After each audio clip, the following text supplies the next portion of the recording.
This is The Process Shot.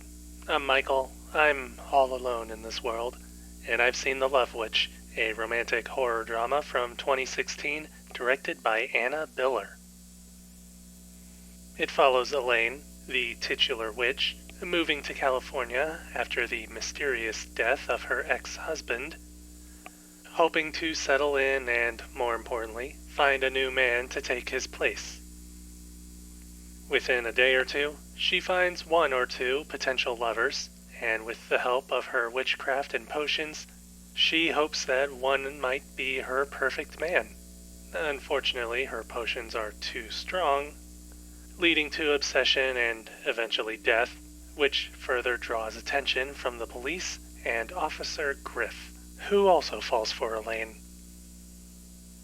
However, their romance may be doomed from the start, whether it be because of his moral fortitude and her criminal activities, or because her high standards have always made this quest futile.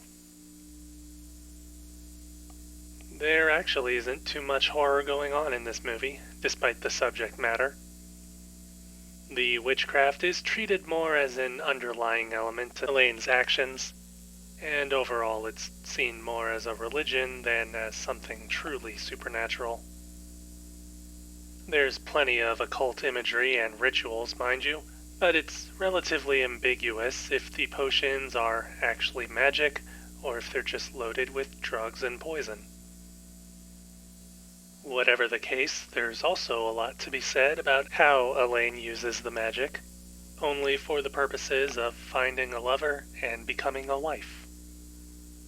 In several ways, it subverts what you might expect from the story of a widow moving to a new city to begin a new life, turning it around and reinforcing traditional gender roles with a tongue-in-cheek attitude, especially when it reverses and shows how Elaine's own expectations and obsessions are effectively her biggest problem. In the writing, the movie maintains its ironic tone throughout the story, playing up a dated sense of melodrama with a few contemporary touches here and there.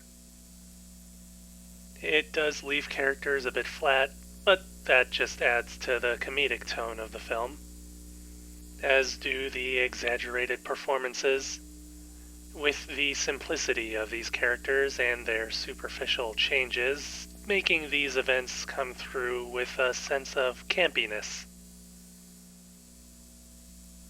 That campiness is also found in the film's visual makeup and color design, which strongly imitates Technicolor melodramas of the 1960s.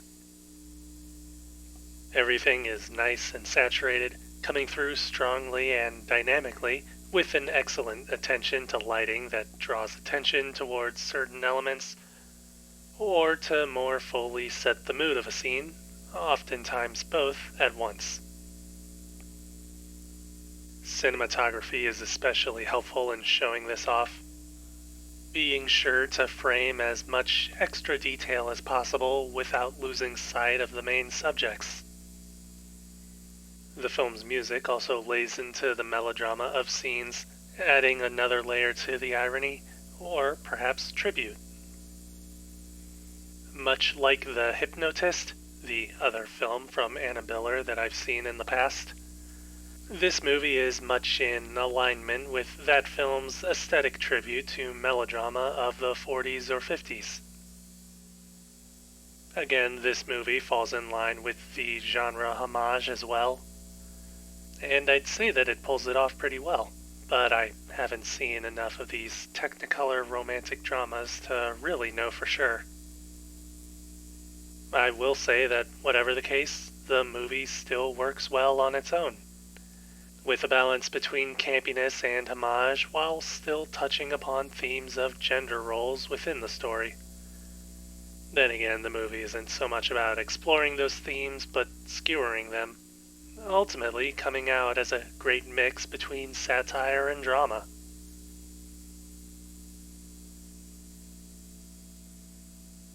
The Love Witch, Anna Biller, 2016. 4 stars. I'd say it's worth giving a watch.